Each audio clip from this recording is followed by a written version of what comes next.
रामनगर की रहने वाली यानी उत्तराखंड की रहने वाली बबीता पांडे अपने दो दोस्तों के साथ ट्रैकिंग करने का उसका मूड हुआ और वो जंगलों में पहुंच गई। और आप सोचिए, वो दियारा बुगाल जो जंगल है, जिनको काफ़ी घने जंगल कहा जाता है, वहाँ पर पहुंची और ट्रैक करना शुरू किया। दरअसल 29 मई की रात से वो गायब हो गई। वो कहाँ गई, किसी को उसके बारे में कुछ नहीं पता। हालांकि बेस कैंप पर उसके चप्पल और दूसरा सामान नजर आया, लेकिन उसके मोबाइल की लास्ट लोकेशन इन्हीं जंगलों में एक झील थी जिसके पास पाई गई। उसके बाद हंगामा मच गया। दरअसल इसकी सूचना उनके परिवार को मिली और उन्होंने बाकायदा इसकी रील्स बनाना शुरू कर दी, बयान देना शुरू कर दिए। आखिर बबीता गई तो कहाँ गई? ये कहा जा रहा है वो MBA की छात्रा है, अपने दो दोस्तों के साथ ट्रैकिंग पर गई थी। उसके बाद से वो लगातार ऑफ ट्रैक हो गई। यानी कि क्या उसके साथ कोई हादसा हो गया, क्या जंगल में किसी जानवर का वो शिकार हो गई, या फिर उसके साथ कोई घटना हो गई। ऐसी तमाम जो आशंकाएं उन्होंने जन्म लिया।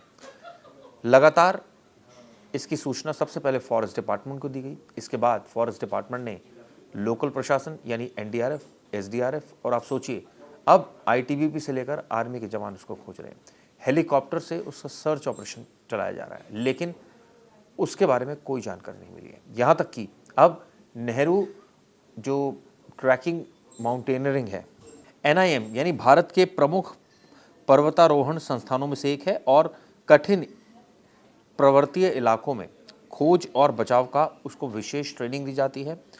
वो अब बबीता पांडे को ढूंढ रहे हैं उनके अधिकारी, लेकिन अभी तक उसके बारे में जैसे मैंने बताया कोई जानकारी नहीं मिली है।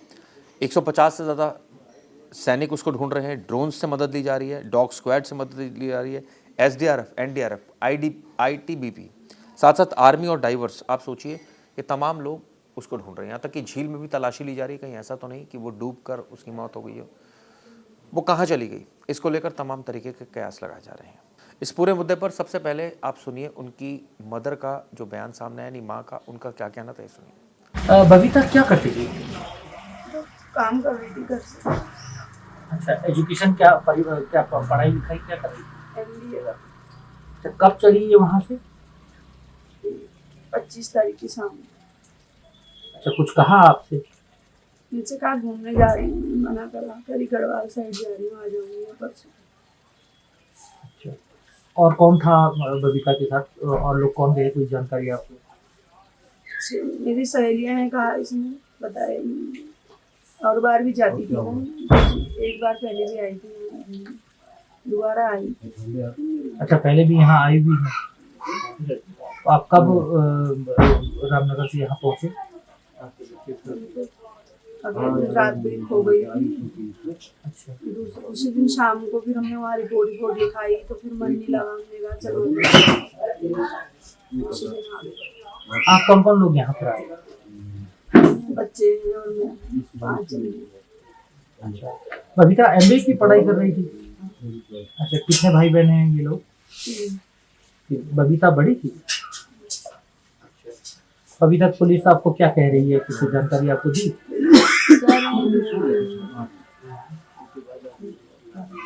अच्छा, ये दो लोग, दो युवकों की जो बात आ रही है कि उनके साथ आई थी, ये जानकारी आपको पुलिस ने दी है क्या अभी तक?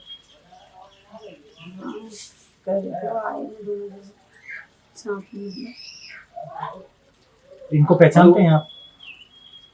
अभी बने हैं इसके नए दोस्त। अच्छा,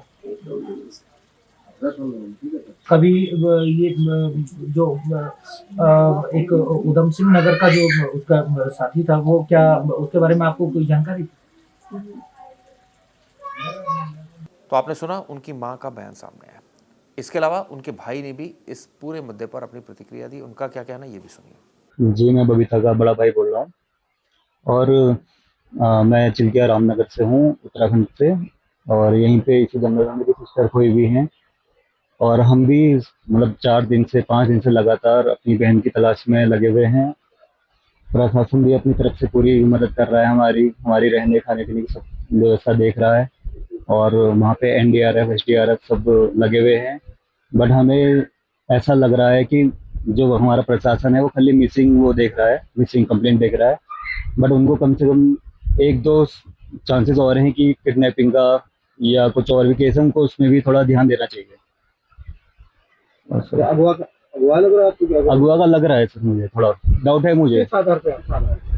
सर ऐसी जगह में सर, वो हमारी सिस्टर जो है, मेरी बहन जो है छोटी, उसे ट्रैकिंग की बहुत नॉलेज है काफ़ी टाइम से। अगर वो मतलब मिसिंग भी अगर हो गई है तो वो अपने आप को संभाल सकती है। वो इतने दिन में हमें कोई कॉल करने की कोशिश करती, कुछ ना कुछ तो करने की कोशिश करती, कैसे भी करके।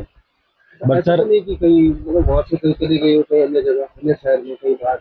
सर वो अन्य जगह भी अगर गई होगी तो वो हमें पक्का एक ना एक कॉल करेगी सर।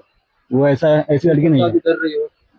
सर। मैं उससे ये भी बोलना चाहूँगा, अगर वो मुझे कहीं से देख भी रही है, अगर एक चांस ये बनता है कि वो कहीं चले गई है, तो ये अच्छी बात है हमारे लिए कि अगर चले गई है इस जंगल से, अगर वो नीचे जा सकती है तो अच्छी बात है हमारे लिए। और अगर वो कहीं भी है, कोई वीडियो हमारी वीडियो देख रही है, तो वो हमें कॉल करने की कोशिश करे, हमसे संपर्क करे। हम कोई उससे वो नहीं बोलेंगे, बस वो घर आ जाए, हमें ये है। घबराए ना। वो घबराए ना, कुछ भी मतलब डरे ना कि हम क्या सोचेंगे, क्या बोलेंगे। घर से कोई झगड़ा या कोई नाराजगी? नहीं नहीं, ऐसा कभी नहीं हुआ सर। जांच के दौरान ये भी पता चला है, जो जानकारी निकल कर आ रही है, कि कथित फर्जी ट्रैकिंग परमिट का ये मामला हो सकता है। यानी कि कहीं ऐसा तो नहीं कि फेक परमिट के थ्रू ये ट्रैकिंग की जा रही हो, परमिशन जो इम्पॉर्टेंट परमिशन वो नहीं ली गई हो। उनके दोस्तों से पूछताछ की गई और गहनता से पूछताछ की गई, लेकिन अभी तक पुलिस को कोई खास सुराग नहीं मिला। उन्होंने भी बताया कि वो ट्रैकिंग के लिए गए थे, बेस कैंप लगाया था और वहाँ पर वो रात में सो गए थे, लेकिन उसके बाद वो कहाँ गई किसी को नहीं पता। इस सिलसिले में पुलिस ने एक एफआईआर भी दर्ज कर ली है। पुलिस का इस पूरे मसले पर क्या कहना है, ये भी सुनिए। देखिए, अभी हमारे लिए बहुत एक प्राथमिकता है कि बबीता पांडे की खोज करना, और उसमें हमारी यहाँ पे पूरी टीम्स लगी हुई हैं। बल्कि एक सीईओ के नेतृत्व में हम रेस्क्यू अभियान चला रहे हैं, और एक सीईओ के नेतृत्व में हम लोग पूछताछ और जो भी हमारे और एंगल्स हो सकते हैं, चाहे वो सर्विलांस से हो, चाहे वो मोबाइल से रिलेटेड हो, तो उसमें भी पूरी हम सीसीटीवी से रिलेटेड हो, तो वो हम पूरी इसमें जानकारी कर रहे हैं। और इसमें सभी टीम्स, यहाँ तक कि प्रशासन की भी टीम्स और पुलिस, एसडीआरएफ, और हमने अब इसमें नेहरू माउंटेनियरिंग जो इंस्टीट्यूट है उसकी भी रेस्क्यू टीम को भी हमने इसमें किया है, तो वो लोग भी लगे हुए हैं। और आज तो मतलब हेलीकॉप्टर से भी सर्चिंग कराई गई है। तो इसमें प्रशासन, पुलिस प्रशासन, ये हम लोग पूरी तरह से इसमें कोशिश कर रहे हैं कि जल्द से जल्द इसमें हमें कुछ सुराग मिल सके और हम इसकी बरामदगी कर सकें, सकुशल बरामदगी कर सकें। तो आपने सुना इस पूरे मामले में उनकी माँ का बयान, भाई का बयान और पुलिस का बयान। लेकिन सबसे बड़ा यक्ष प्रश्न ये है कि इतनी बड़ी एजेंसीज, इतनी सारी एजेंसीज लगी हैं और उसके बावजूद कोई सफलता नहीं मिल पा रही है। 10 दिन बीत चुके हैं, ऐसे में तरह तरह की बातें की जा रही हैं। हम भी उम्मीद करते हैं कि बबीता जिंदा हो, उसके साथ कोई अनहोनी ना हुई हो, लेकिन क्या ऐसा हुआ है या नहीं, ये देखने वाली बात है।